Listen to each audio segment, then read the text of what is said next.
Les élections régionales approchent et bien, dans le débat, il est beaucoup question du Front National et notamment de la place du Front National sur la scène médiatique. Est-ce qu'il prend trop de place? C'est ce qu'on va essayer de voir aujourd'hui, ce matin, avec Nadège Abo-Mangoli, qui est porte-parole du Parti Socialiste et qui est aussi conseillère régionale d'Île-de-France.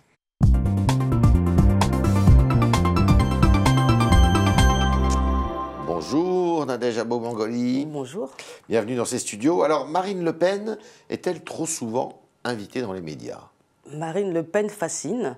Ouais. Marine Le Pen est une bonne cliente, elle fait des phrases, elle a des formules intéressantes, donc elle intéresse les médias et son parti. Des formules intéressantes. Des formules intéressantes pour les médias. D'accord. Donc du coup, au regard de ses scores aussi aux élections, elle est invitée très très souvent, peut-être trop. Trop souvent peut-être. D'accord. Est-ce que vous comprenez la lettre qu'envoie conjointement M. Cambadélis, le premier secrétaire de votre parti, et Nicolas Sarkozy, le président des Républicains? Je la comprends. Pour se plaindre. Une lettre CSA. Je la comprends, parce que d'abord, les chiffres parlent d'eux-mêmes quand même. Je crois 6 invitations le sur... CSA dit qu'il y a 5 pas, invitations sur 36, choix du contradicteur, négociation sur qui répond, et puis on est en période électorale. Elle brigue une des plus grandes régions. La campagne ne commence que lundi, la campagne pour les régionales. Évidemment. Vous le savez. Évidemment, donc on joue là-dessus, mais en vérité, ça ne trompe personne. Pierre de Saint-Ignon, qui est le candidat du Parti Socialiste et de ses alliés dans le Nord, Picardie, Pas-de-Calais, doit-il accepter l'invitation de France 2 à participer au débat de ce soir sur France 2? Moi, je laisse la réponse à Pierre de Saint-Ignon, c'est à lui de juger. Xavier Bertrand va en duplex, il va participer au débat. Xavier Bertrand, c'est sa décision, Pierre de Saint-Ignon va réfléchir. Vous l'invitez à le faire? Moi, je pense qu'il devrait le faire. Il doit le faire. D'accord. Est-ce que le Front National peut gagner des régions à l'occasion de ces élections? Le Front National peut gagner des régions. Lesquelles? À nous vous avez vu les sondages. La région justement dans laquelle Marine Le Pen est candidate, PACA. On fait tout pour que ce ne soit pas le cas. D'accord. Voilà, c'est pour ça qu'on a fait un référendum pour l'unité, c'est pour ça qu'on appelle toutes les forces de gauche à s'unir, c'est pour ça qu'on a aussi une plateforme nationale avec des engagements précis. C'était une bonne idée, ce référendum?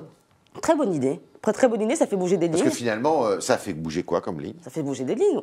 Déjà, avant même le vote, Pierre Laurent avait indiqué que quoi qu'il arrive, au second tour, il ferait tout pour que l'unité au second tour existe.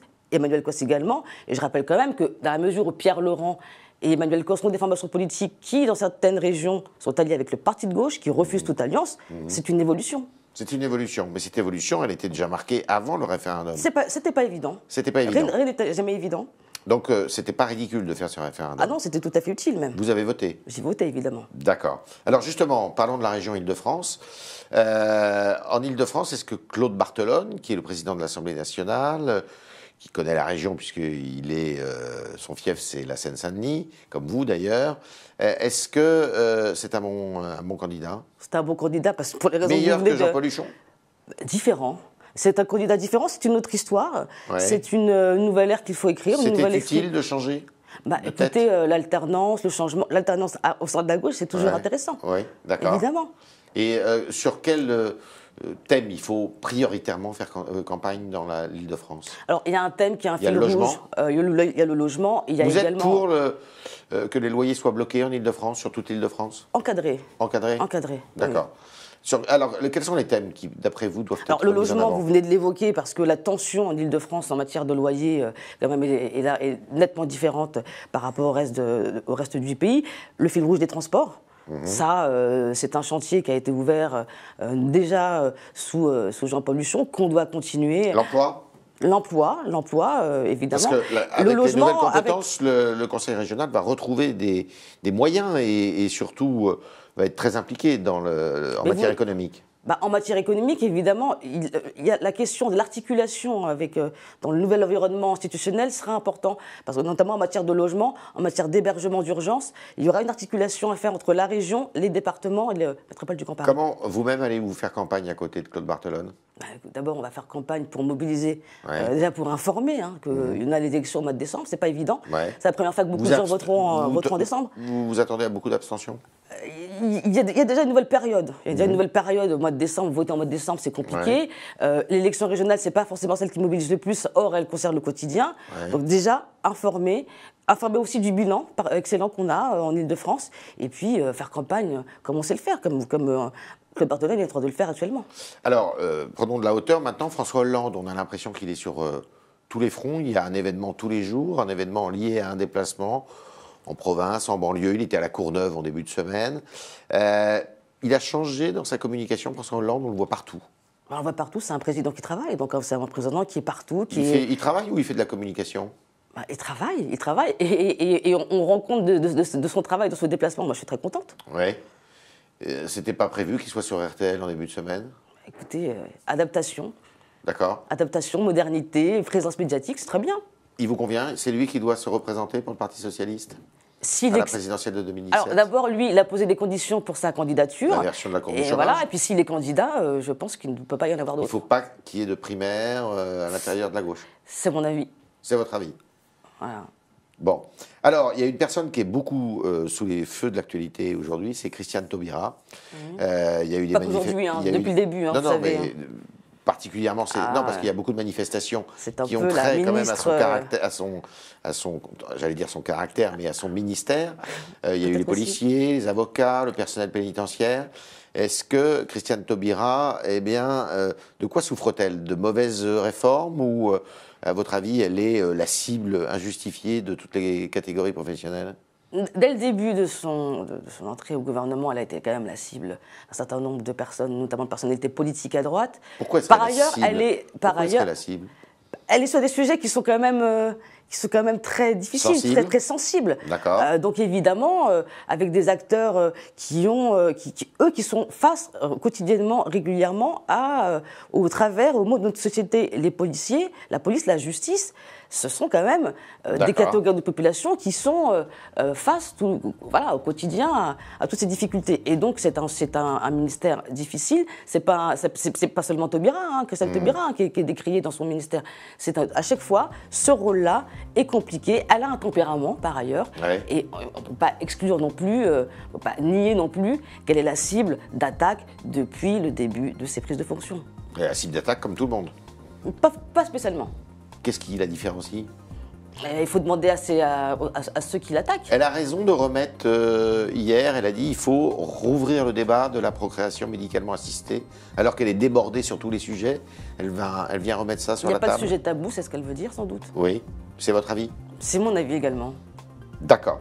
Alors, mardi prochain, ça fera 10 ans qu'auront commencé les émeutes en banlieue. Vous savez, ces émeutes qui, pendant près d'un mois, en 2005, avaient beaucoup agité la France. Qu'est-ce qui s'est passé depuis? Est-ce qu'à votre avis, la situation est meilleure aujourd'hui qu'il y a 10 ans? À mon avis, la situation est meilleure qu'il y a 10 ans. Oui, pourquoi? Grâce à la politique de Nicolas Sarkozy? Grâce aux politiques publiques dans les collectivités territoriales qui ne sont pas forcément toutes de droite. Il y a d'abord aussi une prise en compte de l'environnement urbain, une politique de la ville, mais également peut-être aussi, on parle souvent des relations entre la police, les populations, entre l'institution et les populations. Il y a plus de dialogue.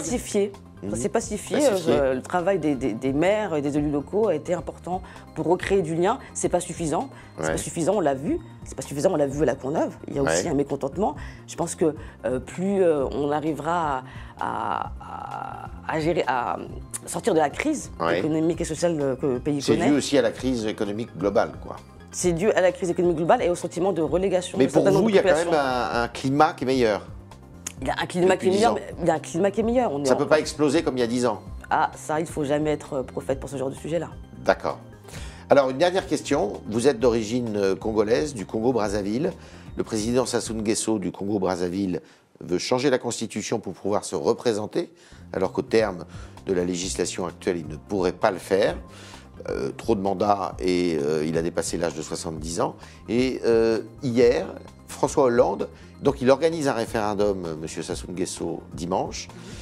Il y a beaucoup d'agitation dans le pays. et hier, François Hollande a plutôt soutenu ce référendum, alors qu'on avait le sentiment qu'il avait tenu des propos complètement différents il y a quelques jours, il y a quelques semaines, il y a quelques mois, pour dire attention, les présidents... De quelle manière estimez-vous qu'il a donné le sentiment de soutenir le référendum? Eh bien, il a dit « je suis pour ce référendum ». Quel est votre avis, vous, là-dessus? Moi, je suis porte-parole du Parti socialiste, et le Parti socialiste a considéré qu'il ne fallait pas tripatouiller la Constitution pour se maintenir. D'accord, donc le Parti socialiste n'est pas tout à fait sur la même longueur d'onde que le président de la République. C'est la partition du Parti socialiste. Bon, c'est intéressant. C'était le talk de Nadège Abou-Mongoli qui nous a dit eh bien, que elle était en campagne aux côtés de Claude Barthelone et que Claude Barthelone faisait une bonne campagne. On avait changé les visages, changé d'air. Claude Barthelone qui remplace Jean-Paul Huchon à la tête des socialistes et de quelques alliés quand même à l'intérieur de l'Île-de-France. Elle estime que le Front National, eh bien c'est vrai, est peut-être un peu surmédiatisé. Elle estime aussi que le climat en banlieue, en tous les cas, tel qu'elle le voit, est peut-être meilleur quand même qu'en 2005, quand il y avait eu les émeutes. Et puis elle nous dit que sur eh bien, la politique au Congo-Brazzaville et les ambitions de M. Sassou Nguesso, le Parti socialiste n'est peut-être pas sur la même longueur d'onde que François Hollande et qu'il ne faut pas tripatouiller la Constitution. Merci Nadège Abou-Mongoli.